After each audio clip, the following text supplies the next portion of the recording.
ஹரே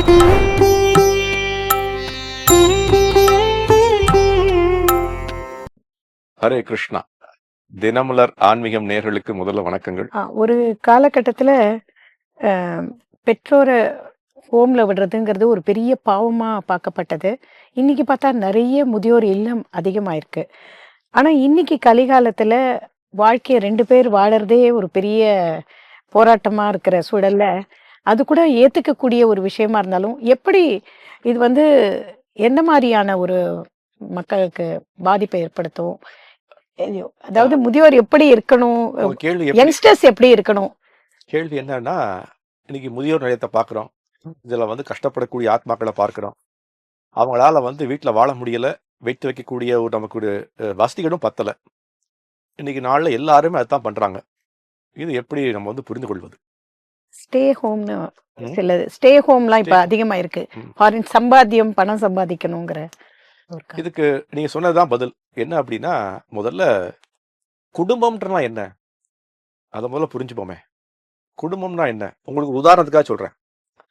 இந்தியாவில் ஒரு குடும்பத்தை எடுத்துக்கொள்ளுங்கள், மேற்கத்திய நாடுகள் ஒரு குடும்பத்தை எடுத்துக்கொள்ளுங்கள். மேற்கத்திய நாடுகளில் இருக்கக்கூடிய குடும்பம்னா என்ன? அவங்களுடைய குடும்பம்னா ஒரு ஆணும் பெண்ணும் இணை சேருவதுதான் குடும்பம். அவர்களுக்கு என்ன தேவை? இந்த ஆண்மகனுக்கு அந்த பெண்ணிடம் உறவு கொள்ள வேண்டும், இந்த பெண்ணுக்கு அந்த ஆணிடம் உறவு கொள்ள வேண்டும். அதுதான் குடும்பம். அதனால் வரக்கூடிய பை ப்ராடக்ட் என்ன? ஒரு குழந்தை. அந்த குழந்தைன்றது ஒரு 18 வயசு வரைக்கும் என்னுடைய குடும்பத்தில் வாழ்வான். அவனுக்கு தேவையான அனைத்து சௌகரியங்களையும் நான் பண்ணி கொடுத்துருவேன்.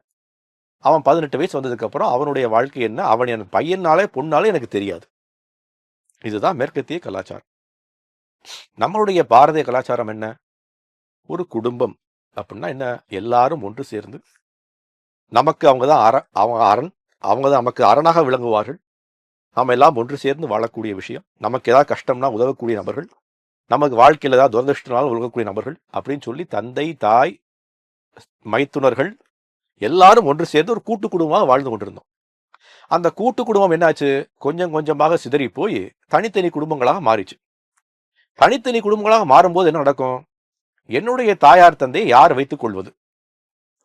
இந்த சட்டங்களுடைய காரணம் தான் இதுக்கு முக்கிய காரணம். என்ன ஆச்சு? சட்டங்கள் என்ன சொல்லுச்சு? உங்களுடைய சொத்துக்களை எல்லாவற்றுக்கும் பிரித்து கொடுங்கள்னு சொல்லிட்டீங்க. உங்களுக்கு 1 கோடி ரூபாய் சொத்து இருக்கு, உங்களுக்கு 5 குழந்தைகள், அப்ப ஆளுக்கு 20 லட்சம் ரூபாய் பிரிச்சு கொடுத்துருங்க. இதான் சட்டம் சொல்கின்றது. அப்ப 20 லட்சம் ரூபாய் பிரிச்சு கொடுத்தாச்சு 5 நபர்களுக்கு. எண்ணெய் 5ஆ பிரிக்க முடியுமா? தந்தை தாயை 5ஆ பிரிச்சு தலையை ஒருத்தருக்கு, பாகத்தை ஒருத்தருக்கு, காலை ஒருத்தருக்கு, கையை ஒருத்தருக்குன்னு பிரிச்சு கொடுக்க முடியுமா? பிரிச்சு கொடுக்க முடியாது. அப்ப எப்படி நின்னது? என்னுடைய தந்தை தாயை நான் மட்டும் ஏன் பார்த்து கொள்ள வேண்டும்? எனக்கும் தான் 20 லட்சம் தான் கிடைச்சிருக்கு, எனக்கு அதிகமான பணம் கிடைக்கல, நான் ஏன் பார்த்துக் கொள்ளணும்? பார்த்துக் கொள்ள வேண்டிய அவசியம் இல்லை, நீங்களே உங்களை பார்த்துக் கொள்ளுங்கள் அப்படின்னு சொல்லி என்ன பண்றோம்? அவர்களை உதாசீனப்படுத்திடும். எதனால காரணம்? நீங்க கேட்ட அதே விஷயம்தான். எனக்கு பணம் சம்பாதிக்க வேண்டும், நான் ஆடம்பரமாக வாழ வேண்டும், என்னுடைய ஒரு சௌரியமான வாழ்க்கை எனக்கு தேவை. அதற்கு பாரமாக இருக்கக்கூடியவர்கள் தந்தையும் தாயும். என்ன பாரம்? 2 நபர்களை வீட்டில் வச்சிருந்தோம்னா அவளை பார்த்துக்கணும், அவளுக்குன்னு ஒரு செலவு இருக்கு, அவளுக்கு ஏதாவது மருத்துவ செலவு இருக்கு, சாப்பாட்டு செலவு இருக்கு, அவர்களை எங்க அழைத்து கொண்டு செல்லணும். இதெல்லாம் சாத்தியமாகுமா அப்படின்னு நம்ம யோசிக்க ஆரம்பிக்கிறோம். இதே கேள்வி எப்படி யோசிக்கணும்? நீங்க சிறு குழந்தையா இருக்கும்போது, ஒரு 2 வயது 3 வயது இருக்கும்போது உங்களுக்கு ஏற்பட்ட உபாதைகளை உங்களுடைய தாயார் நினைத்திருந்தால் அப்படி? எனக்கு இந்த பையனை கொண்டு போய் ஆஸ்பத்திரி கொண்டு போனால் எனக்கு செலவாகுமே, பண்ண வேண்டாம். இந்த பையனுக்கு உணவு சரியில்லை, அவனுக்கு உணவே கொடுக்க வேண்டாம் அப்படின்னு நினைச்சிருந்தா நீங்க இன்னைக்கு வந்திருப்பீங்களா? வாய்ப்பே இல்லை. அப்ப என்ன பண்றோம் அப்படின்னா, அடுத்தவர்களால் முன்னேறிவிட்டு அடுத்தவர்களை உதாசீனப்படுத்தக்கூடிய நிலைமை தான் இது. ஒரு நல்ல உதாரணம் என்ன சொல்லுவாங்க அப்படின்னா, ஒரு ஓடம் கரையை போவதற்கு எது உதவும்? அந்த துரும்பு உதவும். அந்த துடுப்பு இல்லை அப்படின்னா கரைக்கு போய் சேரவே முடியாது. கரைக்கு போய் சேர்ந்ததுக்கு அப்புறம் துடுப்பு எனக்கு பாரமாக இருக்கேன்னு நினைச்சு அந்த ஓடம் என்ன சொன்னதா, துடுப்பை தூக்கி தண்ணீர்ல போட்டுங்கன்னு சொல்லிச்சா அந்த ஓடம். இதுதான் நம்மளுடைய வாழ்க்கை. வாழ்க்கையில இந்த நிலைக்கு வருவதற்கு காரணமே நமது பெற்றோர்கள் தான். அவர்கள் என்ன பண்றோம்? பாரமாக யோசிக்கிறோம். நம்ம கரை சேர்ந்தாச்சு, எனக்கு துடுப்பு தேவையில்லை, துடுப்பை தூக்கி தண்ணீர்ல போட்டுலாம். இதுதான் நம்ம வாழ்க்கையினுடைய முக்கியமான விஷயம். இது என்ன ஆச்சு? அப்ப அவர்கள் நமக்கு பாரமாக தெரிகின்றார்கள், அவர்களை நம்ம பேடி பாதுகாக்க முடியல, சொத்தை எல்லாம் பிரித்து வச்சாச்சு, அவர்கள் அவர்களே பார்த்துக் கொள்ளட்டும். இது என்ன நடக்கும் அப்படின்னா, இது ஒரு நல்ல உதாரணம் சொல்றேன். இது எப்படி தெரியுமா வருகின்றது? இதற்கு முக்கிய காரணமே, நாம எப்படி நம்மளுடைய பெற்றோர்களை பார்த்துக் கொள்றோமோ, அதே தான் நம்ம குழந்தைகளும் பார்த்துக் கொண்டிருக்கான் நம்மள. என்னுடைய வீட்டு குழந்தை என்ன பண்ணுவான்? என்னுடைய தந்தை, தாய்க்கு நான் மரியாதையே கொடுக்கவில்லை என்றால், அவனும் நமக்கு மரியாதையே கொடுக்க மாட்டான் நம்ம வயதானதுக்கு அப்புறம். ஏன்னா, குழந்தைன்றது ஒரு இம்ப்ரஷன்ஸ் மோட்னு சொல்றாங்க ஆக்ஸ்போர்ட் யூனிவர்சிட்டில. இன்னைக்கு ஆக்ஸ்போர்ட் யூனிவர்சிட்டில ஒரு பெரிய ஒரு ஆராய்ச்சி நடந்தது. அந்த ஆராய்ச்சியில் என்ன தெரிய வந்தது அப்படின்னா, 5 வயதிலிருந்து 9 வயது வரைக்கும் ஒரு குழந்தையினுடைய மனம் எப்படி இருக்கு, இன்டெலிஜென்ஸ் எப்படி இருக்கு அப்படின்னா, ஒரு பானையை போல இருக்கான். ஒரு பானை எப்படி இருக்கும்? அது ஈரப்பதம் இருக்கும்போது நீங்க கையை வச்சா கூட கை தெரியும். ஏதாவது ஒரு கையை வச்சீங்கன்னா கை தெரியும். அது காய்ந்து போனதுக்கு அப்புறம் நீங்க என்ன பண்ணாலும் அது கூட இம்ப்ரெஷன்ஸே வராது. அதே மாதிரிதான் குழந்தைகள். 5ல இருந்து 9 வயது வரைக்கும் நீங்க என்னெல்லாம் அவன் பார்க்கறானோ அவனை சுத்தி எல்லாமே இம்ப்ரெஷன்ஸா போய் ஸ்டோர் ஆயிட்டே இருக்கு. அவன் என்ன பார்க்கறான்? என்னுடைய தந்தை தாயும் உண்மை பேசுவதில்லை. என்னுடைய தந்தை தாயும் சண்டை போட்டுக் கொண்டே இருக்கின்றார்கள். என்னுடைய தந்தை தாயும் அடுத்தவர்கள் ஏமாற்றுகின்றார்கள். என்னுடைய தந்தை தாயும் தன்னுடைய தந்தை தாயை மதிப்பதில்லை. இதெல்லாம் பார்த்து கொண்டே வரான் அவன். அப்ப என்ன பண்ணுவான்? வளர்ந்த உடனே அவனும் நேர்மையா இருக்க போதில்லை, அவனும் கெட்ட பழக்கத்துக்கு போறான், அவனும் அடுத்த சண்டையை போட போறான், அவனும் தந்தை தாயும் ஹோமுக்கு அனுப்பிடுவான். இதுதான் நடக்கும். அப்ப நாம என்ன பண்ணணும் அப்படின்னா, நீங்க சொன்ன விஷயத்த சொல்றேன். நீங்க 2 நபர்களுக்கு நம்மளால ஒரு உணவு கொடுத்து அவளை பேணி பாதுகாக்காத அளவுக்கு நமக்கு அவ்வளவு செல்வம் தேவையா?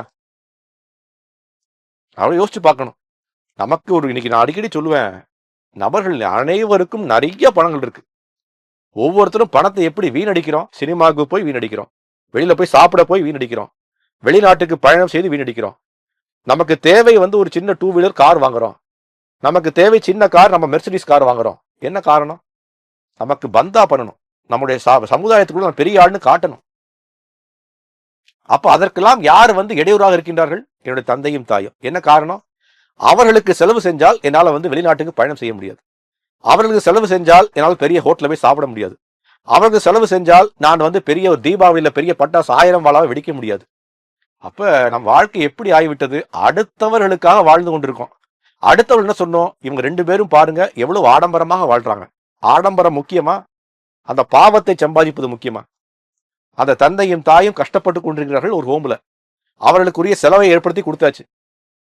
நீங்க சொல்றது எப்படி இருக்கு அப்படின்னா, ஒரு தந்தையும் தாயும் பெருகக்கூடிய பாவம் உங்களுக்கு கிடைக்கின்றது.